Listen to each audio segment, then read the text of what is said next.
guys, and welcome back to my channel, the Tanya Takeover, where I'm your girl Tanya. Today we're going to be talking about the importance of self-care as an entrepreneur. Now, I get it. You are working hard, you are, doing the damn thing, but you forgot to start taking care of yourself. And these little tips and tricks that I've been doing have really helped me. On my channel, we talk about beauty, fashion, finance, and the occasional vlog. So if that's something that you might be interested in, consider hitting that like and subscribe button down below, and let's get started. Self-care, where do we start, guys?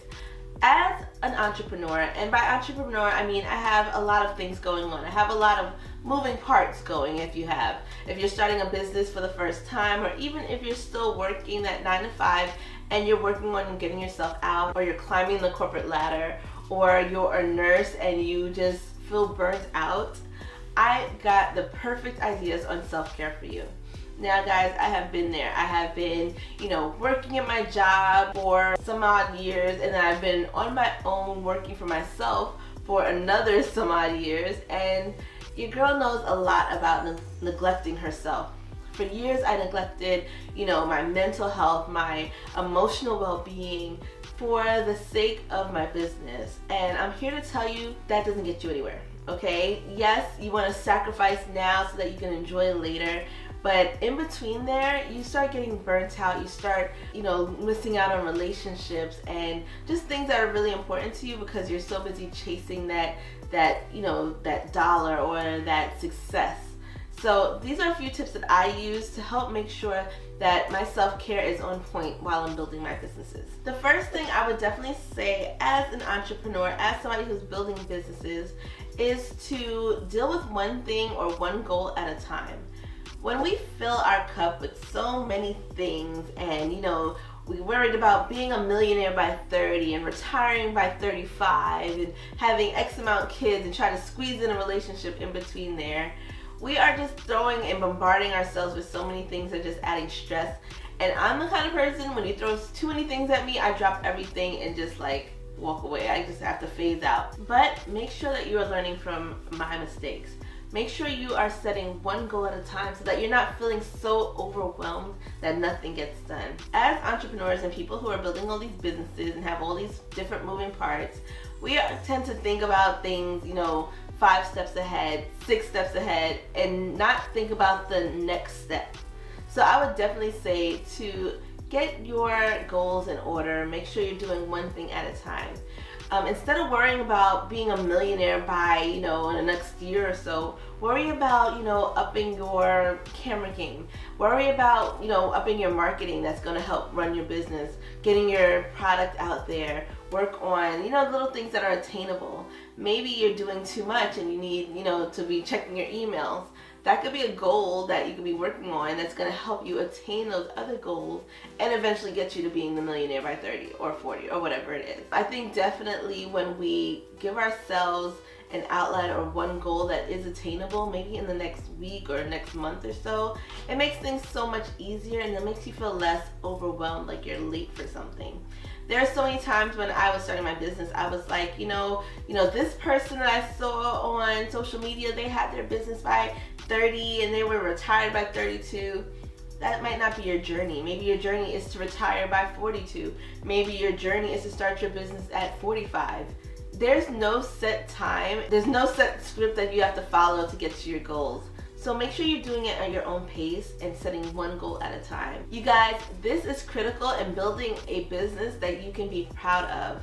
There's so many times where people start businesses and they're not proud of their business or they don't enjoy it anymore because the joy got taken out of it because they were so busy, thinking about 6 goals ahead and it didn't reach there. Oh my gosh, I wasn't able to retire my business in 10 years like I thought, or in 5 years, or in 2 years like this person on Instagram did. That's not your journey, that's not your pace. Go at your own pace and set your goals in a time frame where you can achieve them. Focusing on one goal at a time really helps you because after a while, you start losing that momentum, that motivation. The next thing I would definitely say to do is to form habits or routines that you really enjoy. Things like, making breakfast and taking the dogs for a walk are things that I really like doing. It keeps me grounded. It gives me something to look forward to throughout the day. Having a routine helps to make sure that you're not getting bored in your job. I mean, you're not getting bored in your work. Putting your all into having a business, guys, it's a lot. It's a lot. I'm telling you. You don't have a 9 to 5 where they can say, you know, at 5 o'clock you get to go home, watch Netflix, chill, eat, and relax. You don't get that. As an entrepreneur, you can work 24/7 if you really wanted to, and if you can maintain that lifestyle. And I feel like people are just so busy trying to get to that goal, financial freedom, that you forget to take the time out for here and now. So make sure that you're starting a routine that you really enjoy. Make sure that you are taking the time out to maybe start a little project, to go out with your friends, or do a little dancing, or whatever makes you feel happy.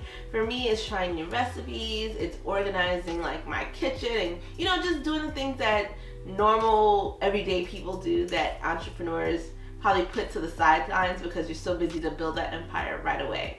And I'm not here to judge, guys. I have been there. You know, I remember a time when I would come in my room and it would be like a mess. My house was just in disorder because I was so busy chasing, you know, having multiple businesses and doing this and doing that, that I forgot to take care of home first.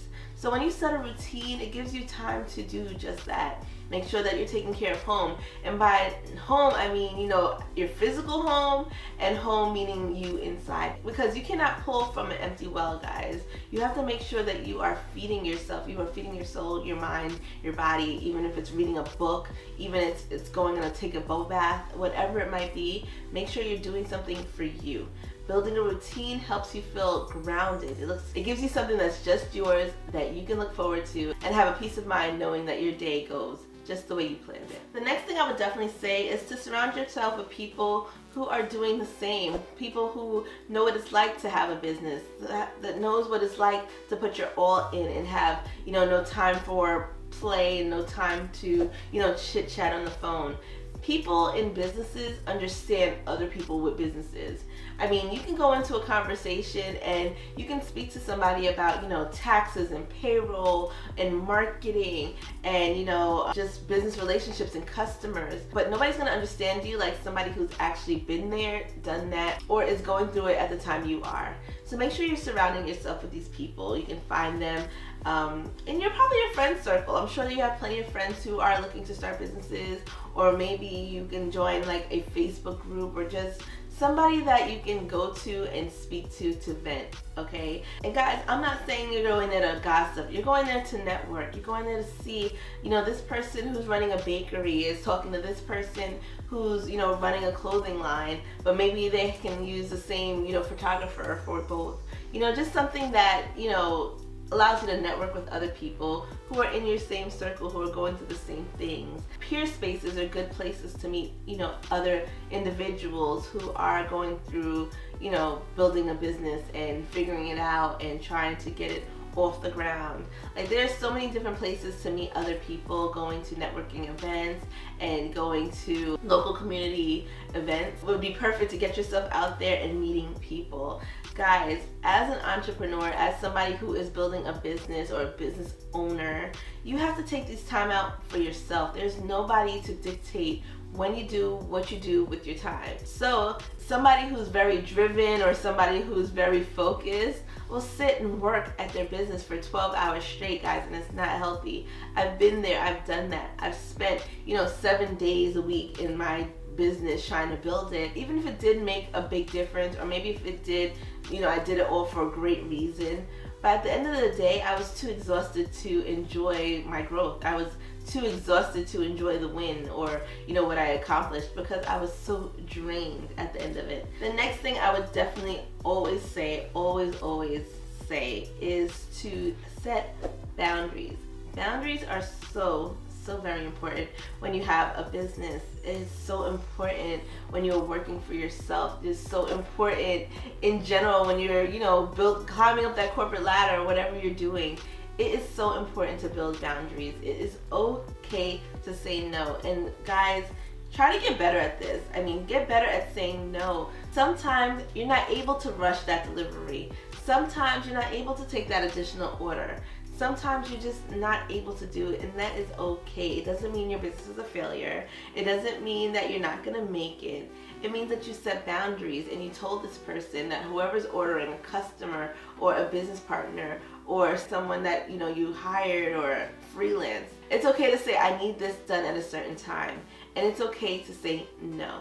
It's okay to walk away from that offer. It's okay to walk away from that customer who needs it tomorrow and you're already drained and bombarded with orders. It's okay to say no, okay? And I think you would feel so much better knowing that you have the time to deliver quality over quantity. Yes, you can get 30 orders out this week, but will it be done to your exact specifications? Will it be done how you want it? Will it be done the way you would have wanted to receive a package? These are just some things that you have to think about, and setting boundaries is the first step on getting there. The last thing I would definitely say to do is to delegate. Make sure you are delegating the small tasks, the things that are tedious, the things that you cannot get to. Guys, I'm telling you, okay? I tried it all. I was doing Facebook posts and I was doing IG posts for my business, and then I thought I was a marketer, and then I thought I was a graphic designer at one point. Like, I feel like you gotta stick to what you're good at. You gotta stick to what your main focus is. If your main focus is building a clothing line, make sure you're working on that aspect. Make sure you're working on, picking trending clothes, designing the fabrics, making sure the fabrics are good, making sure your customers be happy. Somebody who's focused on that can't be focused on, marketing as well, or making sure your social media is on point, and making sure that your orders go out. It gets to be too much. You get to be overwhelmed really quickly, and doing things like that, which might save you a penny, is going to cost you way more down the line, because that's one more order that you can't take, and that's 2 more orders that are going to be delayed, and that's 3 more people who are going to be unsatisfied. I mean, it really builds up, and people don't get a great idea of your business. When you start delegating, you're going to realize that it frees you up to be a little bit more creative, putting a little bit more effort into something that you love instead of turning into something that you hate. Your business should be something that you are proud of, that you love going to, that you love working at, that you love building. And when it gets to be unenjoyable, maybe it's time to venture out, hire somebody that can help you with the small, mundane things that go on throughout the day. Okay guys, thank you so much for watching. I know self-care in my eyes is, it's great to do, skincare. It's great to do massages. It's great to do bubble baths. But self-care for entrepreneurs starts, with their mindset, and it starts with how we change our way of thinking and how we are changing. We can no longer operate as someone who is going to a 9-to-5. We can no longer operate as somebody who has a manager over them and has to take a 15-minute break and has scheduled time to eat lunch. We can no longer operate like that. You are now self-moving, you are now self-motivating, and it's up to you to take care of self. If you don't do it, nobody else will. As always guys, don't forget to like, comment, subscribe at the bottom. Thank you so much for hanging out with me, and I will see you guys next time. Bye.